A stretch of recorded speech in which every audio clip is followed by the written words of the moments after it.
Today we are going to talk about photography and all the things that are needed when you are getting ready to list a property. So I brought in Britni Gallello with Aspera Media Productions, and they are my go-to photography media people. I wouldn't even just say photography because they do way more than just that. And today we're kind of going to go over the different tools that they have in their box for photography, 360-degree photos, aerial shots, and the fact that they do more than just real estate. So we're going to break all of that down. So let's kind of start with home photography. And Sure. we've previously discussed staging properties and getting them ready so that when you guys do come in to actually shoot for the listing itself, the house is as prepped as it can be to be most optimal for you guys. Mm-hmm. So let's kind of break down what you guys do with photography when you come in, and let's talk strictly standard traditional photography. Sure. Like Kendall mentioned, there's a whole checklist that needs to happen before your house is actually ready to be photographed. So we give that to Kendall so that she can give that to her clients ahead of time so that when we do walk in the door, the house is pretty much ready to go. And I think the thing to remember with real estate photography these days is that everybody who has an iPhone or a nice Android thinks they're a photographer. However, that does not replace the need for professional home photography when you're looking to sell your house.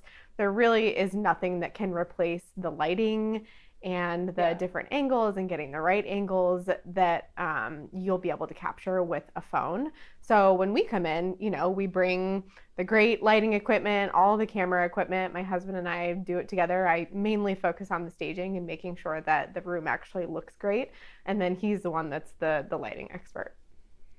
Well, and it's nice because when you guys come with everything, you're not worried about seeing a hand in the mirror or somebody's face reflecting back. That's all eliminated, which makes for a better looking photo. And then the photos truly represent the house. Yes. So they don't feel like they've been whoopsied by seeing it online and then coming and it looking drastically different. Right. Yeah, that's a huge thing. The hand in the mirror or the camera in the mirror is a pet peeve of my husband's.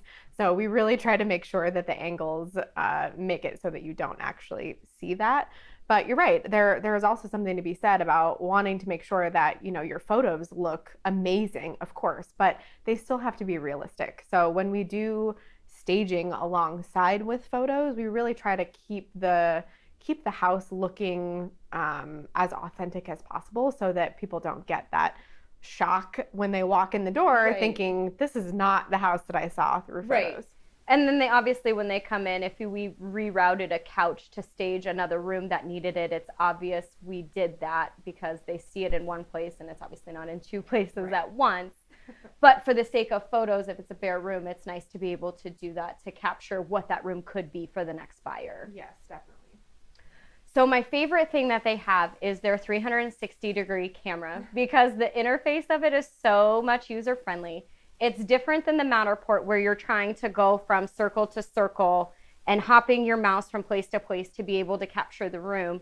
The tools that they have, you literally just swipe your mouse around and you can see every detail on the ceiling, on the floor, left to right. There's nothing that's going to be hidden, or if you tried to hide something, it's in the shot.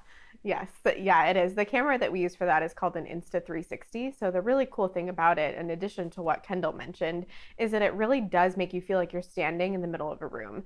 So it's not like the Matterport where I have to jump around and I have to, use those annoying little circles to try to figure out where I need to be.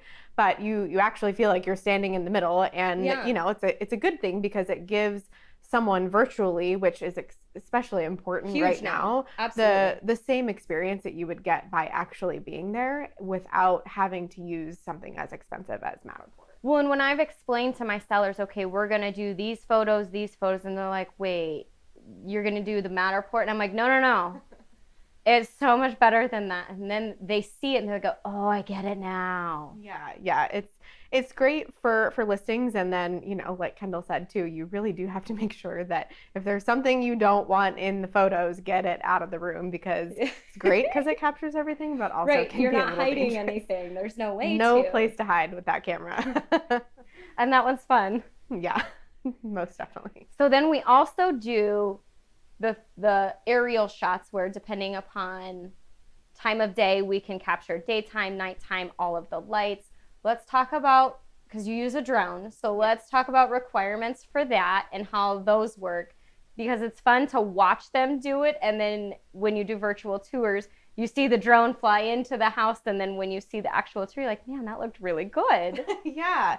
Yeah, we have two different drones that we use, and we'll use them during the day, but I think my husband's favorite time to use the drone is to try to get the twilight photos. So just after sunset, called golden hour. So it's the time where the sky, especially in Arizona, is the most beautiful. So we use a DJI Mavic Mini Pro drone, and then we also have a new drone, which is an Autel Evo Pro 2. Hopefully I got that right. But really, the important thing to note too with drone photography is that if you are flying a drone for commercial use, you really are supposed to have a drone pilot's license. So make sure that if you are using anybody, whether it's us or somebody else, that whoever you're using does have the right qualifications in order to be flying that drone. Because there's a lot of things to keep in mind, right? Depending on how close your house is to an airport or to restricted airspace, you may or may not be able to get the shots that you need.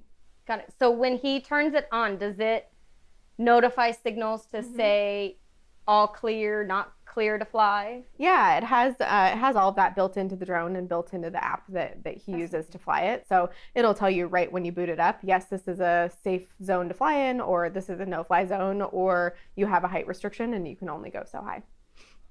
Awesome. So then how do you help the seller as far as, do you have a game plan when you get there? How do you kind of navigate through the house? Because let's say the sellers are home and they want to be present because they want to be helpful if they're going to know that they're shuffling furniture, or if they have animals and they're helping keep animals out of the shots. Yeah, usually we start in the front, or we'll start with the most important rooms or the most difficult rooms. So rooms with higher ceilings, rooms that are just larger in nature or have different tones of lighting in them tend to take the most amount of time. So we'll start in those rooms first and then sort of make our way around the house. So, if you do happen to be home while we're doing the video or the photography, obviously it's better if they're not for reasons we already talked about. But, it's easy enough to have people kind of shuffle around and shuffle pets around. I mean, the reality is that, life happens and we can't always vacate our house when we have kids or dogs just to let somebody come in and photograph. So we can work around that. Perfect. If you guys have questions, feel free to comment below and we can get you in contact with Aspera Media Productions.